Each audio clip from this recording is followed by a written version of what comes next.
Hello à tous, j'espère que vous allez bien. Aujourd'hui on se retrouve pour un tuto spécial Naked d'Urban Decay. J'espère que ça vous plaira. On va d'abord commencer par les sourcils et je vais utiliser le Make Me Brow d'Essence de façon à définir parfaitement mes cils. J'aime beaucoup ce produit parce qu'il coûte vraiment pas cher et il fait du super bon boulot. Gros plan évidemment sur mes yeux qui ont du scotch. Ça va être pour faciliter l'application de mes fards. Ensuite, on va préparer la paupière avec le Color Tattoo de Maybelline en teinte crème de rose qui va donc servir de base tout simplement pour bien faire tenir le make-up tout le long de la journée.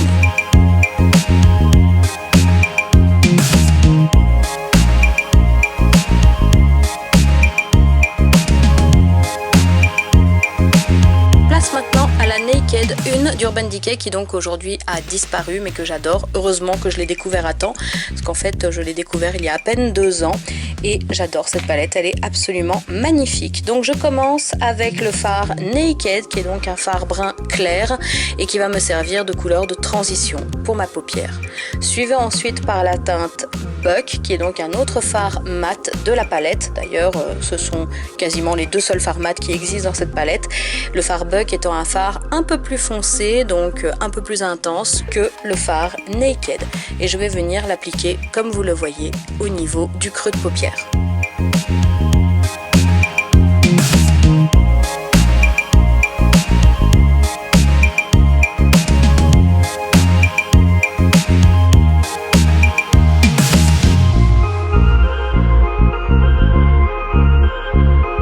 Ensuite, place à l'un de mes fards préférés de la palette, il s'agit de la couleur Smog qui est donc un bronze absolument sublimissime, totalement nacré. Moi j'adore les fards nacrés, je n'utilise quasiment que ça et je vais donc venir l'appliquer ici sur toute la paupière mobile et je vais déborder un peu sur le crease.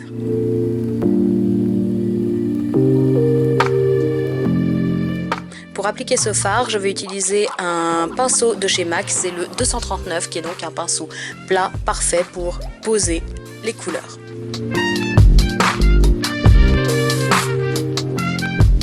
Ensuite, place à la teinte Dark Horse qui est donc un brun un peu bronze lui aussi, beaucoup plus intense, beaucoup plus foncé. Il va me servir à intensifier le creux de paupière. Et pour celui-ci, comme d'ailleurs pour les 2 autres fards que j'ai utilisés, à savoir le fard Naked et le fard Buck, j'utilise le Luxe Soft Crease de chez Zoeva de façon à l'appliquer de manière absolument parfaite. Puis vient le 224 de MAC qui va me servir à estomper les couleurs. Vous allez le voir assez souvent d'ailleurs ce pinceau là, c'est mon pinceau estompeur préféré parce qu'il permet d'obtenir des estompes absolument magnifiques, donc je m'en sers extrêmement souvent.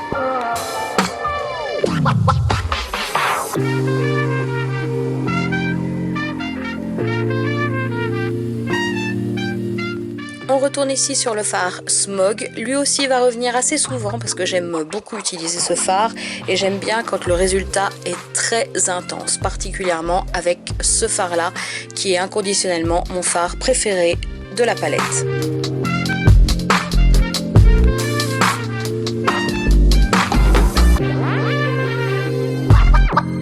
Oh.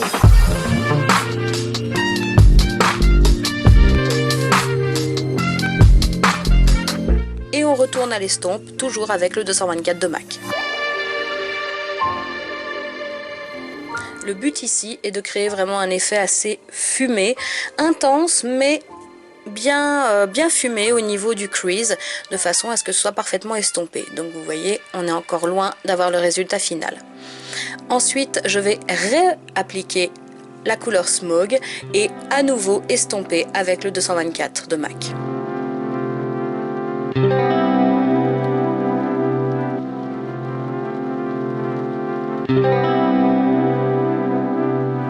Bon, alors là par contre, je ne sais pas ce que j'ai foutu, mais je me suis complètement foirée avec ce crayon.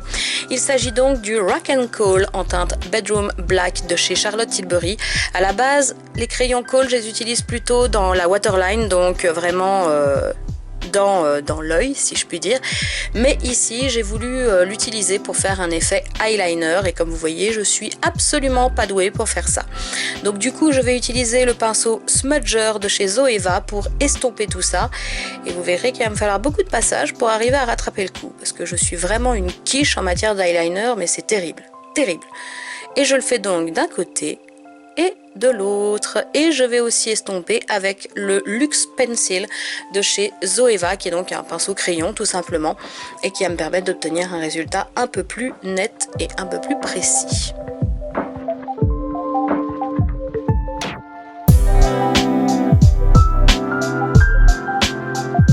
Et je reviens estomper, mais cette fois-ci avec le Luxe Soft Crease de Zoeva au niveau du creux de paupière.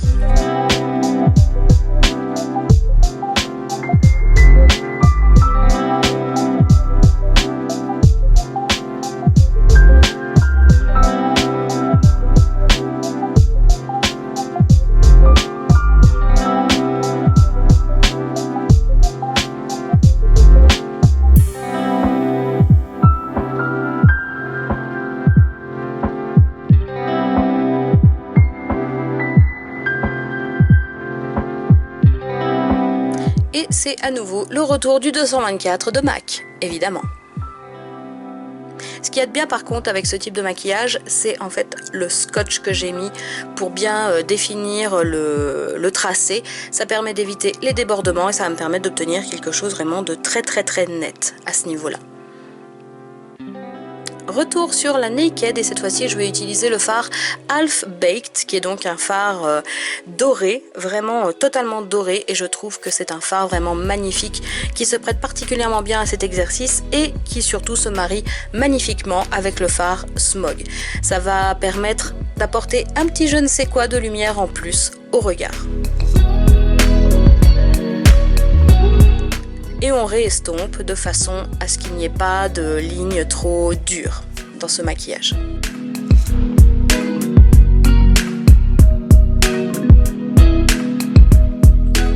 Pour l'arcade sourcilière, je vais maintenant utiliser le fard Virgin.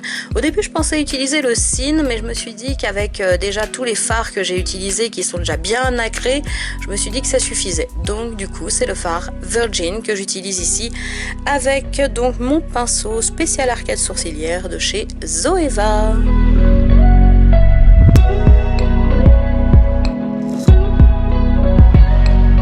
Et à nouveau, je réestompe. Je fais énormément d'estompes, mais j'adore estomper. Et de toute façon, je peux y passer des heures à estomper jusqu'à ce que le résultat soit vraiment exactement comme moi je le souhaite.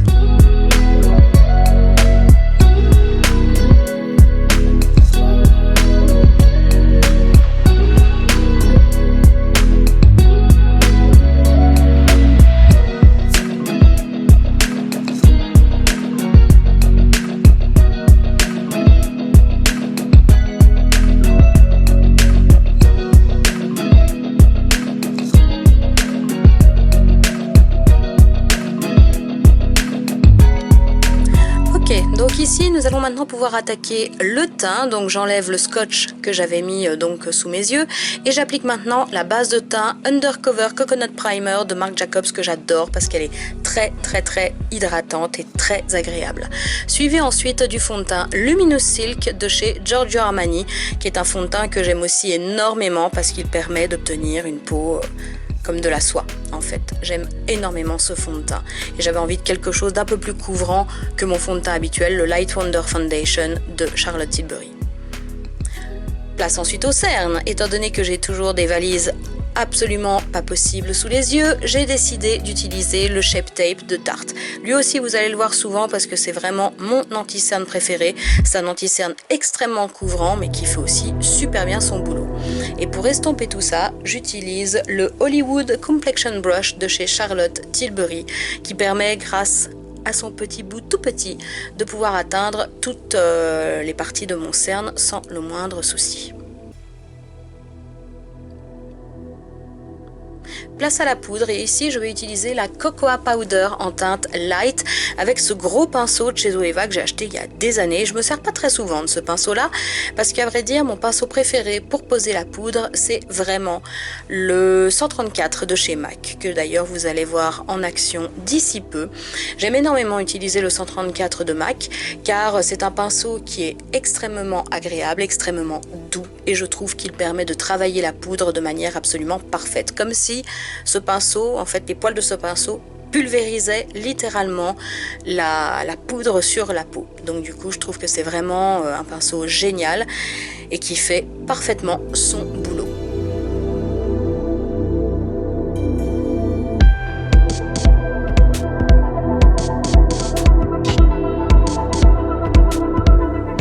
Donc maintenant on repart sur les yeux et je vais utiliser la teinte Smog sur le ras de cils inférieur avec un pinceau crayon. Et on est reparti pour l'estompe, évidemment, hein, que ne ferais-je pas sans l'estompe. C'est vraiment, vraiment une étape cruciale pour moi. Et je vais remettre par-dessus le fard Half Baked que j'avais déjà mis tout à l'heure, mais je vais en remettre de façon à intensifier tout ça et apporter beaucoup plus de lumière à mon regard. Et c'est reparti pour l'estompe, évidemment. Et comme vous le voyez, grâce au fard Half Baked, le regard est déjà beaucoup plus clair et le résultat est, je trouve, bien mieux ainsi que sans ce fard.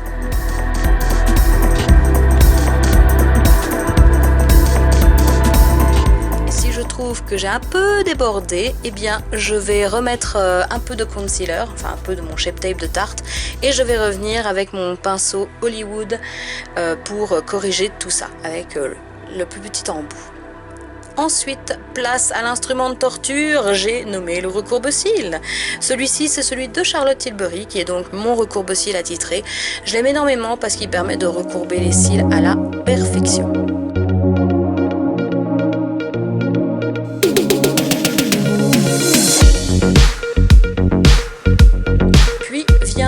Mascara. Alors pour le mascara ici, j'ai choisi le mascara Pillow Talk de Charlotte Tilbury. C'est une nouveauté en fait pour moi. C'est un mascara que j'ai depuis à peu près un mois et je l'aime énormément. Il fait des cils absolument magnifiques.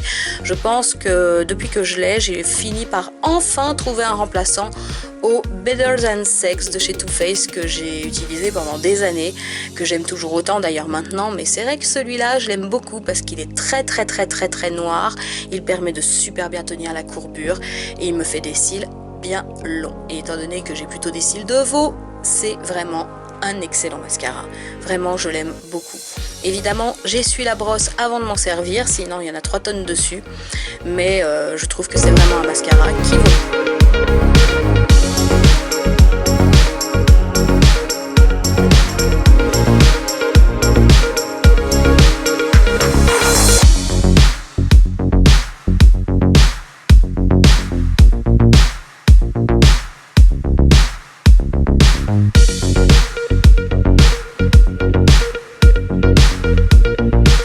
Alors là j'ai tout fait dans le désordre, c'est-à-dire que j'ai mis mon rouge à lèvres avant de mettre mon bronzer et mon blush. C'est un peu n'importe quoi, mais bon, c'est comme ça. Donc au niveau du crayon, il s'agit d'un crayon de chez Essence, je ne me souviens même plus du nom de ce crayon. Mais par contre, pour le rouge à lèvres, il s'agit du faux de MAC. Puis on passe à la Chocolate Soleil de chez Too Faced, qui est l'un de mes bronzers préférés et qui permet vraiment de super bien réchauffer le teint.